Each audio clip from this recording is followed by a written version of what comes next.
crest, keep middle and right 4, brake into left 3, 80.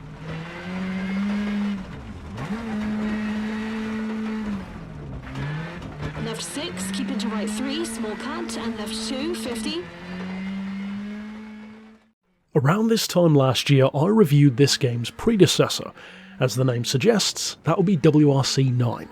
And that game had a crucial advantage over its predecessors in that it was the first WRC game in the series to be an official PS5 release. Not only PS5 of course, but on the equivalent Xbox as well. This game no longer has that advantage, so you could argue this one needs to stand on its own 2 feet and offer significant improvements, updates and enhancements over that previous game in order to be worth the purchase. Unfortunately, that's wherein this review is probably not going to be taken too well, at least by superfans, because I straight up didn't like this game. And the reason why is because for my money, it is not enough of a difference, improvement, whatever you want to call it, over that previous game. And this highlights an issue which a number of game categories fall into, one of which is the sports game, such as those made by EA. And I believe that another YouTube channel, significantly larger than mine, called The Angry Joe Show, does a fantastic job of breaking down why those games can be so horrendously bad and be, well, let's call it as it is, a cash grab. Now, to me, this game is dangerously close to feeling like just that. And games such as the F1 series, the MotoGP series, etc., and the aforementioned sports games, well, let's be honest, a lot of their income relies on the superfan, the people who will buy them every year no matter what. That is a dangerous place to be in, because it kind of means that you can drop the quality levels and you are almost guaranteed a certain pool of people who are always going to buy it, even if it's worse. However, if you enter the series like me, who, yes, loves certain WRC games, in fact, back on the PS2, WRC Rally Evolved is probably my single favourite rally game of all time, well, to me it's not going to hold my attention unless it's got something worth holding your attention. Now, I had some qualms and dislikes about the previous game and some ways in which I praised it, so of course check out that review which I did here on the channel, and chances are I'll probably pop an annotation at the top of the screen now. However, this game to me is simply put not different enough to the previous one to warrant a purchase. I had this one as an early access, not demo because it's the full game, but an early access opportunity from Nacon once again, as it was with the last one, and I like most of the games that I get to play early due to them, and I've reviewed quite a number of those on the channel. I'm hugely looking forward to test driving Limited Solar Crown, which is coming from them as well. This one to me, much like its predecessor, just doesn't grab me. And I know that I'm the outlier. I know that a lot of super fans, or even maybe casual fans, are going to dislike that opinion. But I can't say a lie. That's what I've got to say, because that is how it was for me. Now, the reason why, simply put, is because this game has no depth, in my opinion. The cars don't really feel like they have a particular weight behind them. Even the nuances between vehicles are fairly shallow, to put it bluntly. You can go from driving a state-of-the-art cover car, WRC machine, to then driving a classic Alpine in a classic 50th anniversary event, such as you'll see me doing in this same video, and the vehicles frankly don't feel that much different. No way near as different as they should. And even though I wouldn't call myself a super fan of the Dirt series by any stretch, in fact most of those games don't interest me much either, Dirt Rally 2.0 almost immediately grabbed my attention more than WRC9 or this game did. And I don't quite know why. There's just something about these games which to me feels too clinical, and maybe that's why I'm also not much of a fan of the F1 and MotoGP games. Yes, they tick all the boxes that a super fan would want, the kind of people who will buy it every year no matter what, but to somebody who's not that kind of super fan, it just didn't grab my attention and crucially didn't keep it.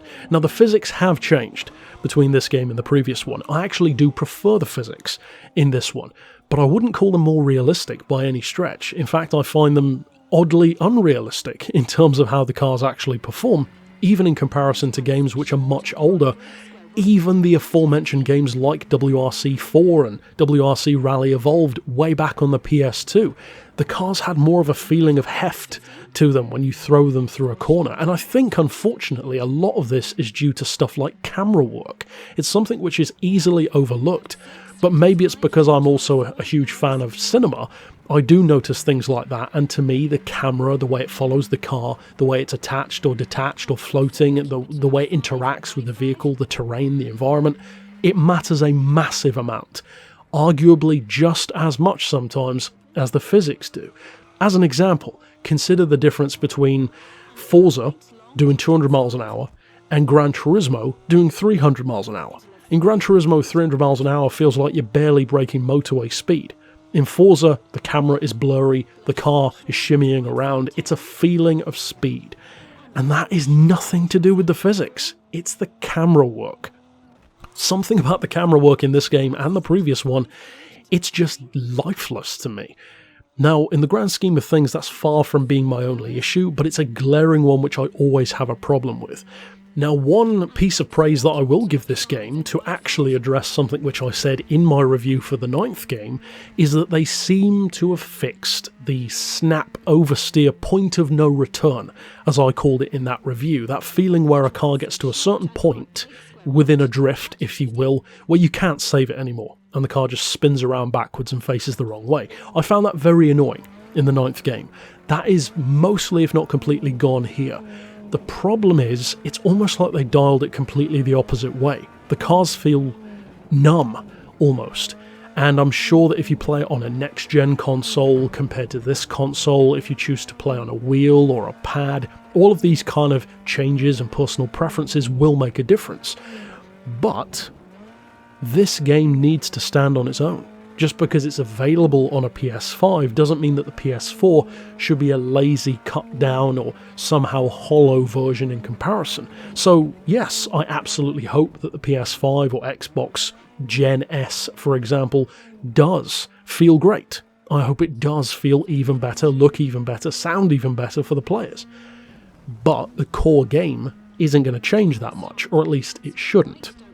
Stuff like career mode layout, the things that you're expected to do within the game, the kind of maintenance, team building, strategy, those things don't fundamentally change between consoles. And it's all too often those kind of areas where to me this game unfortunately fails, because it feels extremely shallow. As I said before, there's no real way of me explaining it other than that. Unless you've experienced it and know what I'm talking about, I don't think you'll understand what I mean. Ultimately, I would say that there is two types of people who need to play this game. Either somebody who's a super fan of the series, who must have the new one. And let's be honest, most of those people aren't going to watch reviews anyway. They might watch reviews just to disagree with them, if they don't like what the reviewer says, such as this one probably, but they're going to buy the game no matter what. And the other group of people is somebody who maybe hasn't played one, ever, or maybe hasn't played one in quite some time, and wants to jump back in with the latest iteration of the franchise.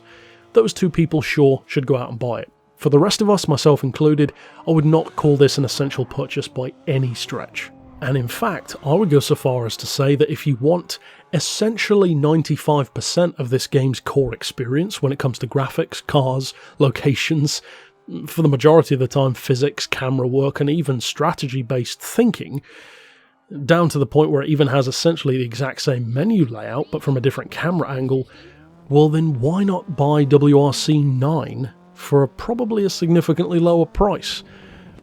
Because it is a year old at this point, and that was, as I said, the first one of the series to also be on the PS5, so you don't even have to backtrack if you do have a next-gen console. Ultimately though, that's it for my thoughts. I believe that a lot of people are going to disagree with this, because the majority of the views, the overwhelming majority of reviews, are positive for that 9th game, and I'm sure many, if not most of them, will be once again here. For me, I just can't lump myself in with those positives, because that's honestly just not the way I feel. One thing which I would like to finally point out in this video, which is less to do with the review and more to do with something I would personally like to see implemented in a game, and I believe that certain games have probably tried this in the past, is you'll notice as I use a replay camera from the particular classic WRC event with the Alpine that I drove, that there are two different camera angle styles that I'm going to show you. This first one that's on screen now is driving in just plain POV mode, just the driver's eye view, completely standard, looks ahead no matter what. Now compare that to this.